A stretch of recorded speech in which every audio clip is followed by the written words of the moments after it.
Update: my dad is furious that my mom slept with other people in an open marriage he wanted. A few days after my previous post, my dad left our home and had a divorce served to mom in a week. My grandparents didn't know about any of this, but my dad told them when he served the divorce. He also implied to them that my mom was cheating on him. Both sets of grandparents came to our home and started berating my mom. I kept screenshots of all my parents' communications, and my mom showed them to them, and it got way worse after that. Grandparents started fighting each other, blaming each other's children for causing all this.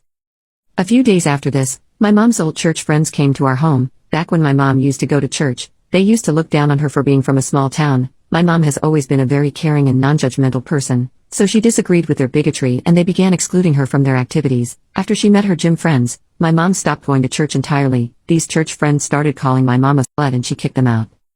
My mom is on a cut right now, so she has very defined abs and arms, so along with all the normal stuff getting thrown at her, my grandparents accused her of having a man body, and she also had a lot of random transphobia thrown at her. Her trainer friend has been a great support through all this. She contacted the attorney she used for her divorce, and my mom is spending a lot of time at her house. Turns out, the business my dad is running is owned by mom. It was set up by my mom's dad in her name, so it belongs to her. I did not know this until now and assumed that my dad owned it. The whole situation is a huge mess right now. Dad is living in some hotel and my grandparents left yesterday after a week of fighting and trying to force my parents back together. I know there's a lot more divorce drama that could come, but I hope it calms down for now.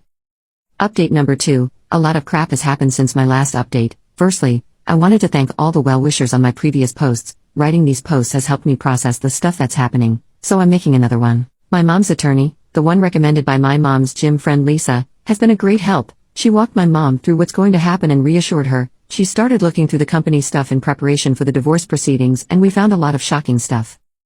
I don't know why I was surprised by this, but my dad was having affairs for a long time. He used company resources to book flights and resorts at holiday destinations. There were receipts for many trips with multiple women, spanning the last 10 years, because he was always absent from our lives. My mom didn't suspect anything. It didn't seem like he made any effort to hide these. He also used the company email to talk to his secretary about the affair stuff. Turns out, they were screwing months before my dad asked my mom for an open relationship. This is what we gathered from their emails. After months of their affair, the secretary didn't want to remain a mistress, so she started pestering my dad to get a divorce, but they wanted my mom to initiate it so that he could get a massive chunk of the company. The secretary came up with the idea of asking my mom for the open relationship. They hoped that my mom would be horrified and ask for a divorce. They were caught off guard when my mom agreed. My dad got jealous when my mom started making love. After initiating the divorce, he deleted all his emails and told his secretary to do it too. Unfortunately for him, they were still stored the company email server. I haven't seen my dad in over a month. All of his communication has been through his attorney. He apparently wants half the company. My mom's attorneys are still looking for more evidence, but they told us that they don't expect him to get much with the evidence they have. Lisa has been supporting my mom through the whole ordeal. She also got a divorce because her husband cheated on her, so she's been helping my mom a lot.